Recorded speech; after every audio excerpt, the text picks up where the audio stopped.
நீதித்தலைவர்கள் 1ஆம் அதிகாரம். கிலெயாதை சார்ந்த இப்தா வலிமை மிக்க போர் வீரர். அவர் ஒரு விலைமாதின் மகன். இப்தா கிலெயாதுக்கு பிறந்தவன். கிலெயாதின் மனைவியும் அவருக்கு புதல்வரை பெற்றெடுத்தாள். அம்மனைவியின் புதல்வர் பெரியவர்களானது இப்தாவை துரத்திவிட்டனர். அவர்கள் அவரிடம், எங்கள் தந்தையின் வீட்டில் உனக்கு பங்கு இல்லை, ஏனெனில் நீ வேறொரு பெண்ணின் மகன் என்று கூறினர். இப்தா தம் சகோதரர்களிடமிருந்து தப்பி ஓடி தோபு நாட்டில் வாழ்ந்து வந்தான். வீணர்கள் இப்தாவுடன் சேர்ந்து கொண்டு அவருடன் திரிந்தனர். அம்மோனியர் இஸ்ரேலருடன் போர் தொடுத்த பொழுது கிலெயாதின் பெரியோர்கள் இப்தாவை தோபிலிருந்து கூட்டி வர சென்றனர். அவர்கள் இப்தாவிடம், நீர் வந்து எங்களுக்கு தலைவராக இரும், அம்மோனியருக்கு எதிராக நாம் போரிடுவோம் என்றனர். இப்தா கிலெயாதின் பெரியோர்களிடம், நீங்கள் என்னை வெறுக்கவில்லையா? என் தந்தையின் வீட்டிலிருந்து என்னை வெளியே துரத்தவில்லையா? நீங்கள் துன்புறும் இந்நேரத்தில் மட்டும் ஏன் என்னிடம் வருகின்றீர்கள் என்று கேட்டார். கிலெயாதின் பெரியோர்கள் இப்தாவிடம், அதனால்தான் நாங்கள் உம்மை அழைத்து செல்ல வந்துள்ளோம்.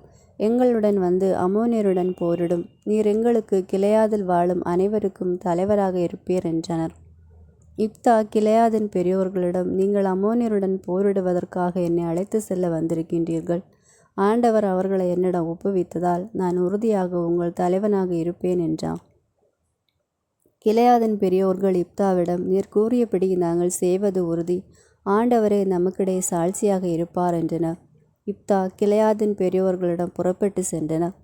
மக்கள் அவரை தங்கள் தலைவராகவும் போர் தளபதியாகவும் ஏற்றுக்கொண்டனர். இப்தா மிஸ்பாவில் ஆண்டவர் திருமன் தம் காரியங்கள் அனைத்தையும் பற்றி கூறினார்.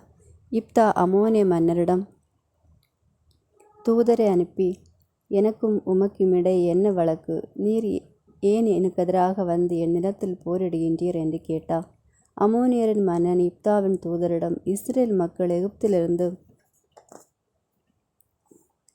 வெளியே வருகையில் அர்னோனிலிருந்து யாக்கோப் வரைக்கும் யோர்தான் வரையிலும் என் நிலத்தை பறித்து கொண்டனர். இப்பொழுது அவற்றை சமாதானமாக திருப்பிக் கொடும் என்றான். இப்தா தூதரை மீண்டும் அம்மோனிய மன்னனிடம் அனுப்பி அறிவித்தது. இப்தா கூறுவது இதுவே: இஸ்ரேலர் மோவாபியரின் நிலத்தையோ அம்மோனியரின் நிலத்தையோ பறித்து கொள்ளவில்லை. ஏனெனில் அவர்கள் எகிப்திலிருந்து வெளியேறி வருகையில் இஸ்ரேலர் பாலை நிலத்தில் நடந்து செங்கடலுக்கு பின்னர் காதேசுக்கு வந்தனர். இஸ்ரேலர் ஏதோமின் மன்னனுக்கு, நாங்களும் நாட்டை கடக்க அனுமதி அளியும் என்று தூதரிடம் சொல்லி அனுப்பினார். ஏதோமின் மன்னன் அதை கேட்கவில்லை. மோவாபு மன்னனிடமும் அனுப்பினர், அவனும் இசையவில்லை. எனவே இஸ்ரேலர் காதேசில் தங்கினர். பின்னர் அவர்கள் பாலை நிலத்தில் ஏதோம் நாட்டையும் மோவாபு நாட்டையும் சுற்றி சென்று மோவாபின் கிழக்கு பகுதிக்கு வந்தனர். அங்கு மோவாபின் எல்லையான அர்னோனின் அக்கறை பகுதியில் தங்கினர். மோவாபின் எல்லைக்குள் கால் வைக்கவே இல்லை. இஸ்ரேலர் எஸ்போனில் ஆட்சி செய்த எமோரிய மன்னன் சீகோனிடம் தூதரை அனுப்பினர். இஸ்ரேலர் அவனிடம், உம் நாட்டை கடந்து எம் இடத்தை அடைய அனுமதி தாரும் என்று வேண்டினர். ஆனால் சீகோன் இஸ்ரேலரை நம்பாததால் அவர்களை தான் எல்லைக்குள் விடாது தன் மக்கள் அனைவரையும் ஒன்று திரட்டி யாகசுவில் பாளைய இறங்கி இஸ்ரேல் மக்களுடன் போர் புரிந்தான். இஸ்ரேலின் கடவுளாகிய ஆண்டவர் சீகோனையும் அவன் மக்கள் அனைவரையும் இஸ்ரேலின் கையில் ஒப்புவித்தார். இஸ்ரேலர் எமோரியரை வென்று அவர்கள் வாழ்ந்த அந்த நாட்டை உரிமையாக்கி கொண்டனர். அர்னோனிலிருந்து யாக்கோப் வரைக்கும் பாலை நிலத்திலிருந்து யோர்தான் வரை இருந்த எமோரியரின் நாடு முழுவதையும் இஸ்ரேலர் உரிமையாக்கி கொண்டனர்.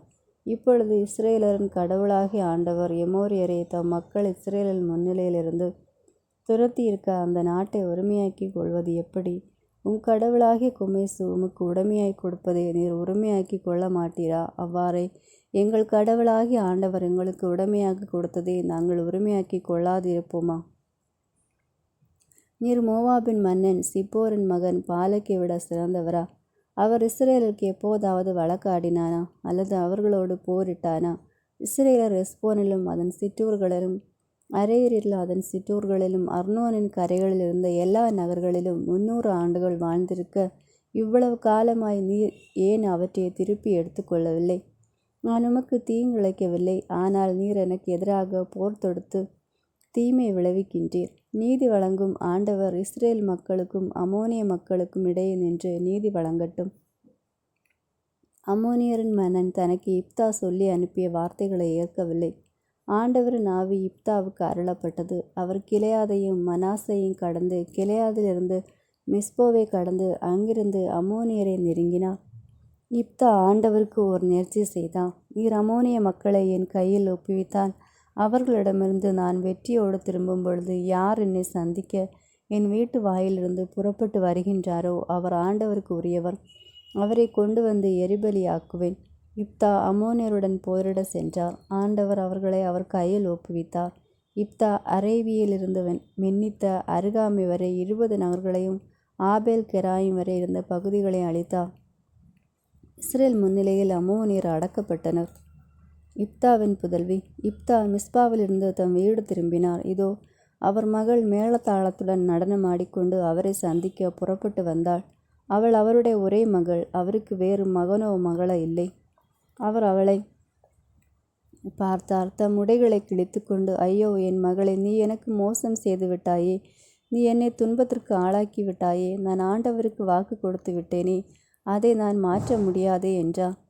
அவள் அவரிடம், அப்பா, நீங்கள் ஆண்டவருக்கு வாக்கு கொடுத்து விட்டீர்கள் என்றால் உமது வாக்கின்படி எனக்கு செய்யுங்கள். ஏனெனில் ஆண்டவர் உங்களை எதிரிகளான அம்மோனியரை உங்களுக்காக பழிவாங்கி விட்டார் என்றாள். அவள் தந்தையிடம், என் விருப்பத்தை நிறைவேற்றுங்கள். 2 மாதங்கள் என்னை தனியாக விடுங்கள். நான் மலைகளில் சுற்றி திரிந்து எனது கன்னிமை குறித்து என் தோழருடன் துக்கம் கொண்டாடுவேன் என்றாள். அவர் சென்று வா என்று சொல்லி அவளை 2 மாதங்களுக்கு அனுப்பி வைத்தார். அவள் தன் தோழியருடன் சென்று தன் கன்னிமை குறித்து மலை மீது துக்கம் கொண்டாடினாள். 2 மாதங்கள் முடிந்த பின் அவள் தன் தந்தையிடம் வந்தாள். அவர் தாம் செய்திருந்த நேர்ச்சியின்படி அவளுக்கு செய்தார். அவள் ஆணுறவு கொள்ளவே இல்லை. அன்று முதல் இஸ்ரேலின் மகளிர் ஆண்டுதோறும் 4 நாட்கள் கிளையாதை சார்ந்த இப்தாவின் மகளுக்காக துக்கம் கொண்டாடுவது இஸ்ரேலில் வழக்கமாயிற்று. 12ஆம் அதிகாரம். இப்தாவும் எப்பிராயீம் மக்களும். எப்பிராயீம் மக்கள் ஒன்று திரண்டு சாப்போவினை கடந்து இப்தாவிடம், எங்களை உம்முடன் செல்ல அழைக்காமல் நீர் ஏன் அம்மோனியருடன் போர் புரிய சென்றீர் என்று கேட்டனர். உமக்கு எதிராக நாங்களும் வீட்டை நெருப்பில் எரிப்போம் என்றனர். இப்தா அவர்களிடம், அம்மோனியருடன் எனக்கும் என் மகளுக்கும் பெரும் சச்சரவு ஏற்பட்ட போது நான் உங்களை உதவிக்கு அழைத்தேன். நீங்கள் என்னை அவர்கள் கையிலிருந்து விடுவிக்கவில்லை. நீங்கள் என்னை விடுவிக்க வரவில்லை எனக் கண்டு நான் உயிரை கையில் பிடித்து கொண்டு அம்மோனியரிடம் சென்றேன். ஆண்டவர் அவர்களை என் கையில் ஒப்புவித்தார். இப்படி இருக்க இன்று நீங்கள் என்னோடு சண்டையிடவா வருகின்றீர்கள் என்று கேட்டார். இப்தா கிளையாதின் எல்லா ஆட்களையும் ஒன்று திரட்டி எப்பிராயீமுக்கு எதிராக போரிட்டார். கிளையாதியர் எப்பிராயீம் மக்களை கொன்றனர். ஏனெனில் அவர்கள் கிளையாதியரே. எப்பிராயீமுக்கு மனாசேக்கு இடையில் வாழும் நீங்கள் எப்பிராயீமிலிருந்து தப்பி ஓடி வந்தவர்கள் என்று பழித்துரைத்திருந்தனர். கிளையாதியர் எப்பிராயீமுக்குரிய யோர்தானின் தொங்கு பாலங்களை கைப்பற்றி கொண்டனர். எப்பிராயீமிலிருந்து தப்பி ஓடி வந்தவர்கள் ஒருவன், நான் கடந்து செல்கிறேன் என்று சொன்னால் கிளையாதர் அவனிடம், நீர் எப்பிராயீமை சார்ந்தவனா என்று கேட்பர். அவன் இல்லை என சொன்னால் அவர்கள் அவனிடம், ஷீபோலோத் என்று சொல் என்பர். அவன் சீபோலோத் என்பான். அவ்வார்த்தை அவனால் சரியாக உச்சரிக்க முடியாத உடனே அவர்கள் அவனை பிடித்து யோர்தானின் வழித்தடங்களில் கொல்வர். இவ்வாறு அவர்கள் எப்பிராயீம் மக்களில் 42,000 பேரை கொன்றனர்.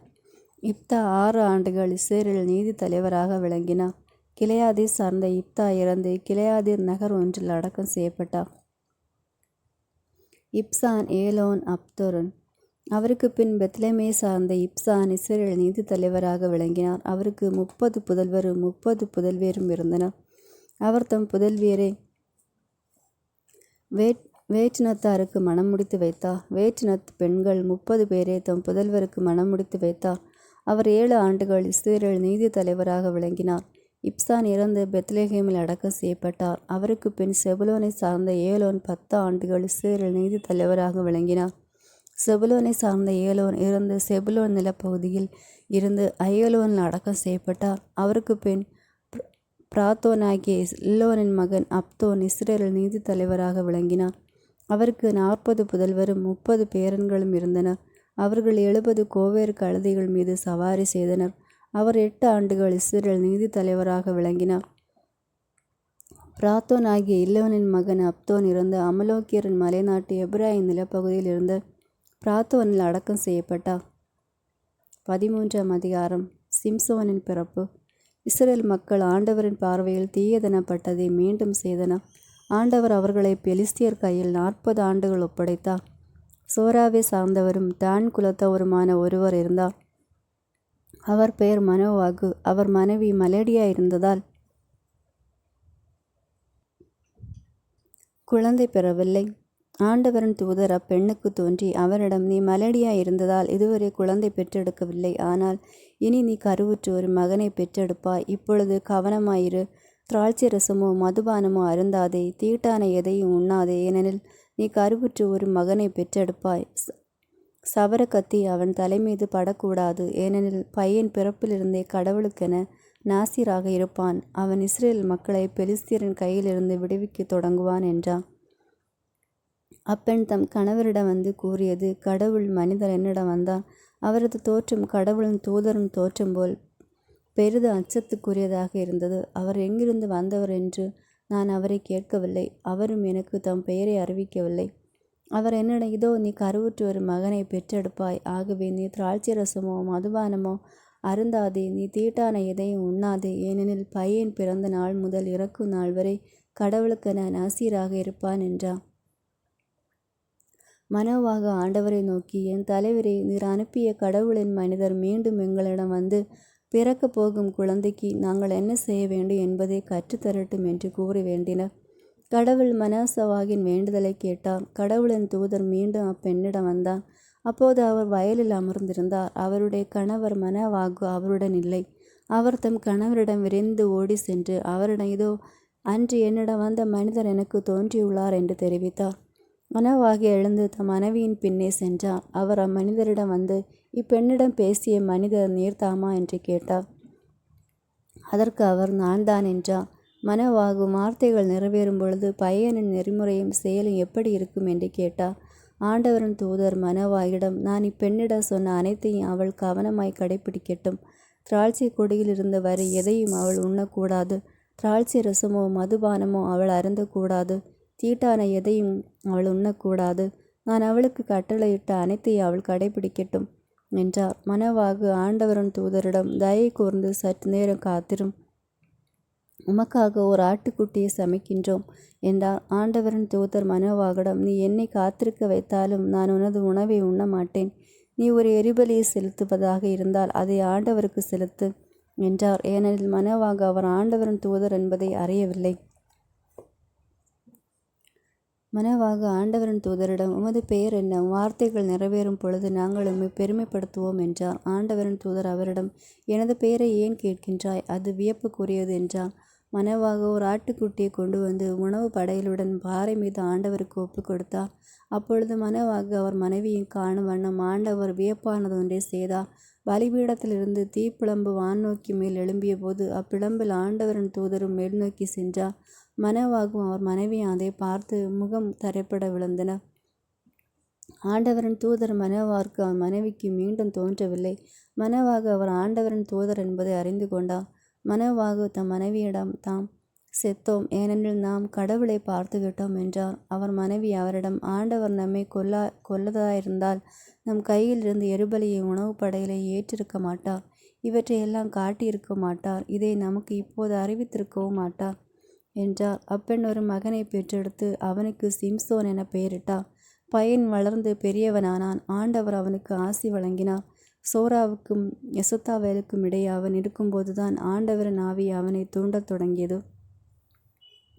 14ஆம் அதிகாரம். சிம்சோனும் திம்னாவின் இளம்பெண்ணும். சிம்சோன் திம்னாவுக்கு சென்றார். திம்னாவில் பெலிஸ்தியர் மகள் ஒருத்தியை கண்டார்.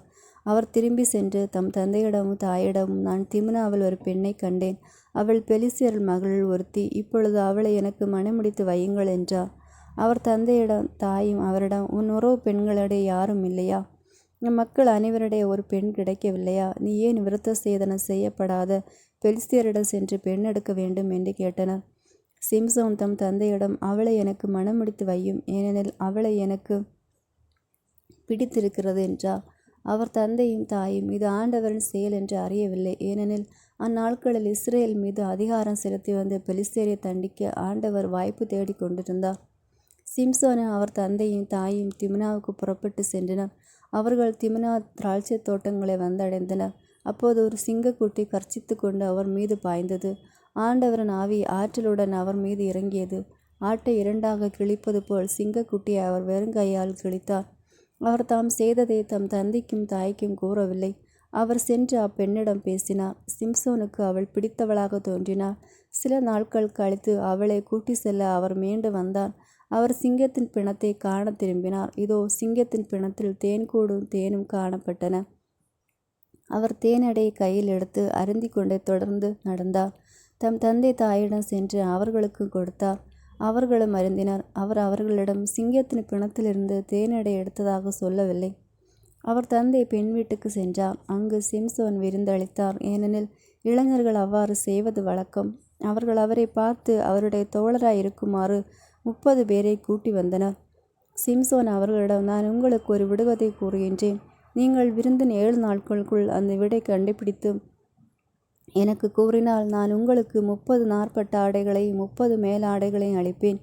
நீங்கள் எனக்கு சரியான விடை கூற முடியாவிடில் எனக்கு 30 நாற்பட்ட ஆடைகளையும் 30 மேலாடைகளையும் நீங்கள் அளிக்க வேண்டும் என்றார். அவர்கள் அவரிடம், விடுகதையை சொல், நாங்கள் கேட்கின்றோம் என்றனர். அவர் அவர்களிடம், உண்பவனிடமிருந்து உணவு வெளிவந்து வலியவனிடமிருந்தது இனியது வந்தது என்றார். 3 நாளாகிய அவர்களால் விடுகதைக்கு விடை காண முடியவில்லை. 4ஆம் நாள் அவர்கள் சிம்சோனின் மனைவியிடம், உன் கணவனை மயக்கி விடுகதையின் விடை எங்களுக்கு கூற சொல், இல்லையேல் உன்னையும் உன் தந்தையின் வீட்டையும் தீக்கிரையாக்குவோம். நீங்கள் எங்களை கூப்பிட்டது கொள்ளையடிக்கவா என்றனர். சிம்சோனின் மனைவி அவர் முன் அழுது அவரிடம், நீர் எனக்கு அன்பு காட்டாமல் வெறுப்பையே காட்டுகின்றீர். என் உறவு பையன்களுக்கு ஒரு விடுகதை கூறினீர், எனக்கு அதன் விடையை கூறவில்லை என்றாள். அவர்களுடன் நடந்த விருந்தின் 7 நாட்களும் அவள் அவர் முன் அழுதாள். அவள் அவரை மிகவும் அச்சரிக்க அவளிடம் விடையை கூறினாள். அவளோ தன் உறவு பையன்களிடம் விடுகதையின் விடையை அறிவித்து விட்டாள். 7ஆம் நாள் கதிரவன் மறையும் முன் அந்நகரின் ஆண்கள் அவரிடம், தேனினும் இனியது எது, சிங்கத்தின் வலியது எது என்றனர். அவர் அவர்களிடம், என் இளம் பசுவை கொண்டு நீங்கள் உழுதிருக்காவிடல் என் விடுவதைக்கு விடை கண்டு பிடித்திருக்கவே மாட்டீர்கள் என்றார். ஆண்டவரின் ஆவி ஆற்றலுடன் அவர் மீது இறங்கியது. அவர் அஸ்கோனுக்கு சென்று அங்குள்ளவர்கள் 30 பேரை கொன்று அவர்கள் உடைகளை உரித்து விடுகதைக்கு விடை கூறியவர்களுக்கு கொடுத்தார். அவருக்கு சினம் பொங்கி எழ அவர் தம் தந்தையின் வீட்டுக்கு திரும்பி சென்று சிம்சோனின் மனைவி அவருக்கு மாப்பிள்ளை தோழனாக இருந்த ஒருவனுக்கு கொடுக்கப்பட்டாள். 15ஆம் அதிகாரம். சில நாட்களுக்கு பிறகு கோதுமை அறுவடை காலத்தில் சிம்சோன் ஒரு ஆட்டுக்குட்டியுடன் தம் மனைவியை சந்திக்க சென்றார். நான் அறையிலுள்ள என் மனைவியிடம் செல்கின்றேன் என்றார். அவள் தந்தை அவரை உள்ளே செல்ல அனுமதிக்கவில்லை. அவள் தந்தை, நீர் அவளை உண்மையாக வெறுப்பதாக நினைத்து அவளையும் தோழனுக்கு கொடுத்து விட்டேன். அவளுடைய இளைய சகோதரி அவளை விட அழகாக இல்லையா? அவளுக்கு பதிலாக இவள் உமக்கு மனைவியாக இருக்கட்டும் என்றார். சிம்சோன், இம்முறை நான் பெலிஸ்தியருக்கு தீமை செய்யும் பொழுது அவர்களின் முன் குற்றமற்றவன் என்றார். சிம்சோன் சென்று 300 நரிகளை பிடித்தார். அவர் தீப்பந்தங்களை எடுத்து வாளோடு வாள் சேர்த்து 2 வாள்களுக்கு இடையே ஒரு தீப்பந்தமாக வைத்தார். பந்தங்களில் தீமூட்டி பெலிஸ்தியரின் முற்றிய பயிர்களிடையே நரிகளை அனுப்பினார். அவை தானியங்களையும் முற்றிய பயிர்களையும் திராட்சை ஒலிவ தோட்டங்களையும் எரித்தன. பெலிஸ்தியர் இதை செய்தது யார் என்றனர். இதை செய்தது திம்னாவின் மருமகள் சிம்சோன் என்றனர். ஏனெனில் திம்னா அவர் மனைவியை எடுத்து அவருடைய தோழனுக்கு கொடுத்து விட்டார் என்றனர். எனவே பெலிஸ்தியர் சென்று அவளை அவள் தந்தையை நெருப்பில் எரித்தனர். சிம்சோன், நீங்கள் இப்படி செய்ததற்கு நான் உங்களை பழி வாங்குவரை ஓய மாட்டேன் என்றார். அவர் அவர்களை கடுமையாக தாக்கி அவர்களுள் பலரை வெட்டி வீழ்த்தினார். அங்கிருந்து புறப்பட்டு ஏற்றாமின் பாறை பிளவில் தங்கியிருந்தார். சிம்சோன் பெலிஸ்தியரை தோற்கடித்தல். பெலிஸ்தியர் யூதாவில் பாலை இறங்கி லகியை தாக்கினர். யூத மக்கள் அவர்களிடம், ஏன் எங்களுக்கு எதிராக வந்துள்ளீர்கள் என்றனர். அதற்கு பெலிஸ்தியர், சிம்சோனை பிடித்து அவன் எங்களுக்கு செய்தது போல் நாங்களும் அவனுக்கு செய்ய வந்துள்ளோம் என்றனர். யூதாவிலிருந்து 3000 பேர் ஏற்றமன் பாறை பிளவுக்கு சென்று சிம்சோனிடம், பெலிஸ்தியருக்கு கீழ் நாம் இருக்கின்றோம் என்பது உனக்கு தெரியாதா? ஏன் எங்களுக்கு இவ்வாறு செய்தா என்றனர். அவர் அவர்களிடம், அவர்கள் எனக்கு செய்தது போல் நானும் அவர்களுக்கு செய்தேன் என்றார். அவர்கள் அவரிடம், உன்னை பிடித்து கட்டிய பெலிஸ்தியர் கையில் ஒப்படைக்க நாங்கள் வந்துள்ளோம் என்றனர். சிம்சோன் அவர்களிடம், என்னை தாக்க மாட்டீர்கள் என்று எனக்கு உறுதி கூறுங்கள் என்றார்.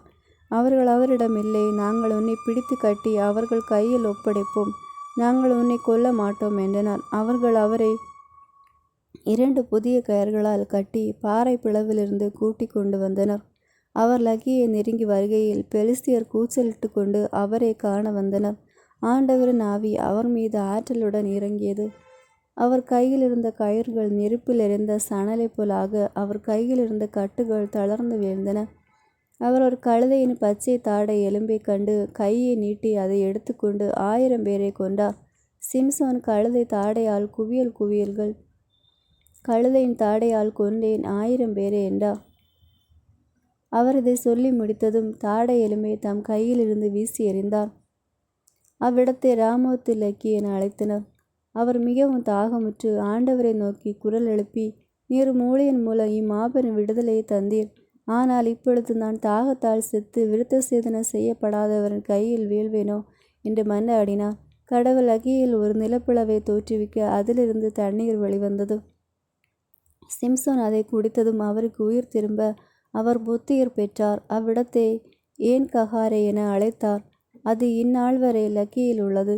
பெலிஸ்தியரின் காலத்தில் அவர் 20 ஆண்டுகள் இஸ்ரேலில் நீதி தலைவராக விளங்கினார்.